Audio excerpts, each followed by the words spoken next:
We're back with Damon the Global Gardener in the urban food forest on, oh shoot, I forgot, Mills Hill? Mills? I forgot. Urban food forest in Atlanta. Browns Mill. There we go. Browns Mill. Comes back to me. So these awesome peppers, and on all sides is these grapes on these arbory deals. That's too bright.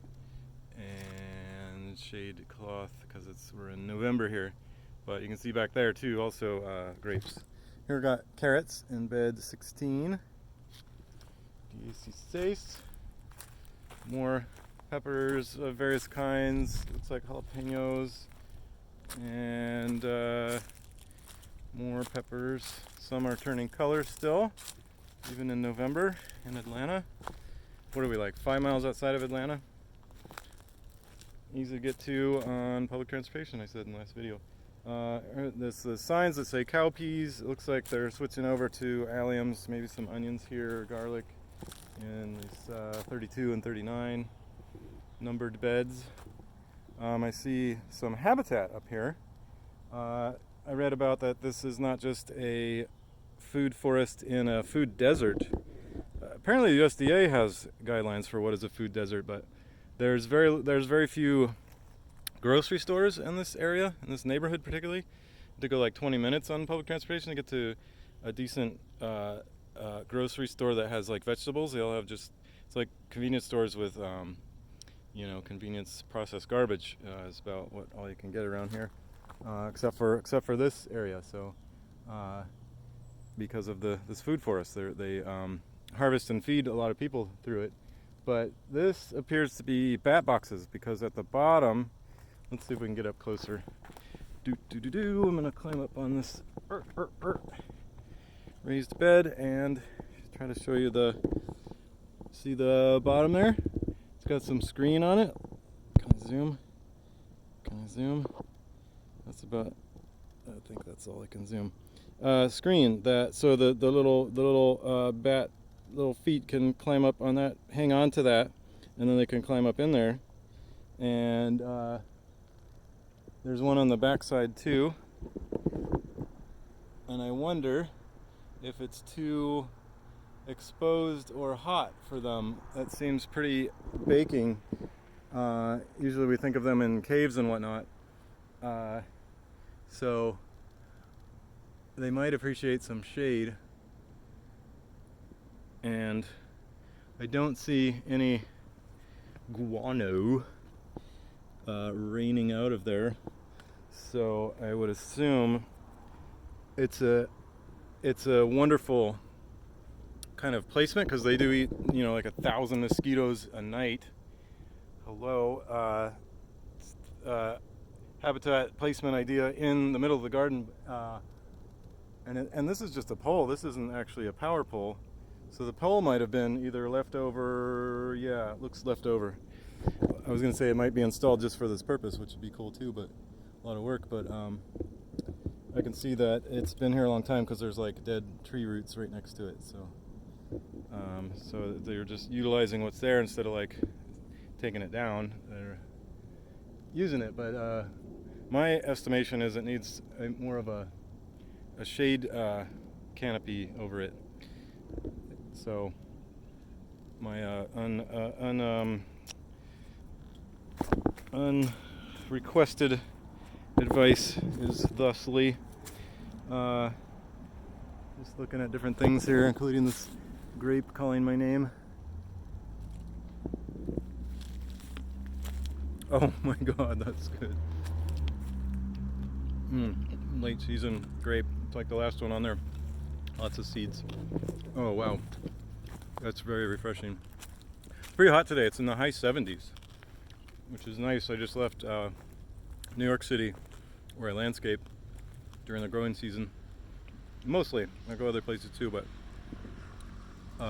very cold there right now, like in the 40s, 50s, maybe 60s today. There's kind of a heat wave on the East Coast, but for November. We're closing down all the irrigation systems there for the winter and getting ready for travel season and more botanic gardens around the world. If you've seen my other videos, that's what we do. You and me. I'm checking out this butterfly. Oh, and it went away. This looks like a, what is this? Looks like a vaccinium, like a, no, blueberry. Looks very, very blueberry, sort of. It's kind of got these straight up stems. Might be a Myrtaceae. Some of these don't have names on them. Like the pepper beds were very well labeled. Somebody's really into peppers, which is awesome. And they're using the mulch really well too. It goes over the tops of the drip lines. You can see the brown drip tubing. And I don't know what their water source is. Would be another interesting question for a volunteer, but they use landscape fabric, which is really stupid. What a waste of money and energy, petroleum and time, because it just is a weird layer that weeds grow above and below. See, they call it weed cloth, and you can see the weeds growing near and around and above and below the cloth. So really just, they have that huge pile of mulch just continuing to mulch thicker and thicker. There's a book called Ruth Stout's No Work Garden, and she basically says any problem that you ever have, you just add mulch. Like if you have bugs, you just mulch more. And if you don't have enough water or too much water, you just mulch more. And it'll balance everything out. It just, the worms eat it up, makes beautiful soil. All the worm castings and all that organic matter and that carbonaceous material just makes beautiful soil and pretty much is the cure-all, heal-all for most any condition. And so here you have a windrow compost. They just sort of throw everything to the side.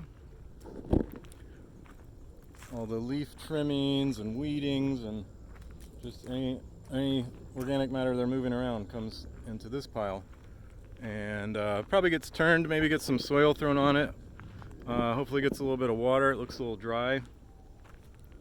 Some manure in there would be great. I thought they said they had bees and chickens. I'm not seeing those. Here's the no public access compost managed by the Greening Youth Foundation. So there's a Greening Youth Foundation involved. Bin 1, Bin Laden, and Bin 3. And they have screened bottom, which is kind of weird. It's good for aeration.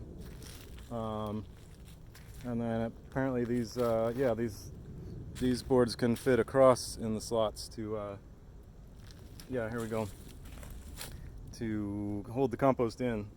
And it looks like they put bricks down, probably on top of the wire, hardware cloth. It's squares to keep that from rotting too much. And then lids on the top that are raisable and lowerable. Here's an agenda from a past meeting. Here's some extra stones for step stones, and it can also go inside there. Here's a solar panel. Your solar heating your compost. I'm not sure if there's electric out here, maybe for events. Here's a Areobacteria japonica.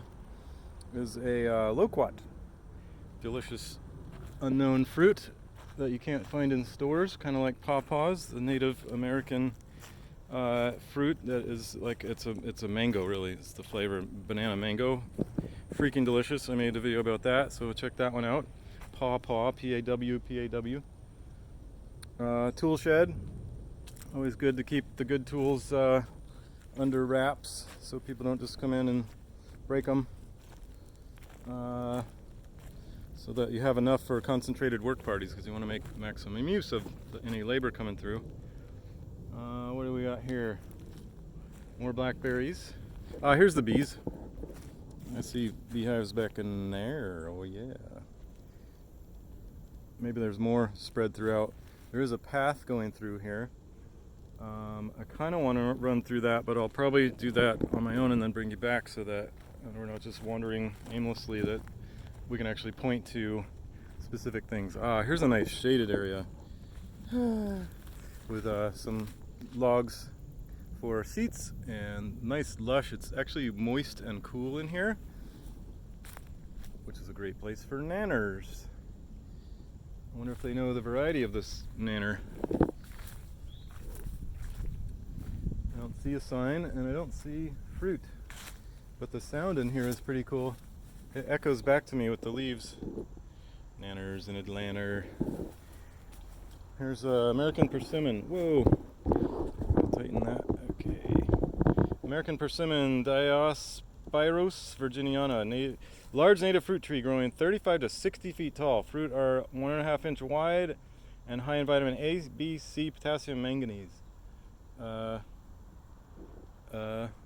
These look like pine trees, which would be a nice acid condition for most berries. Do well with such acid conditions in the soil.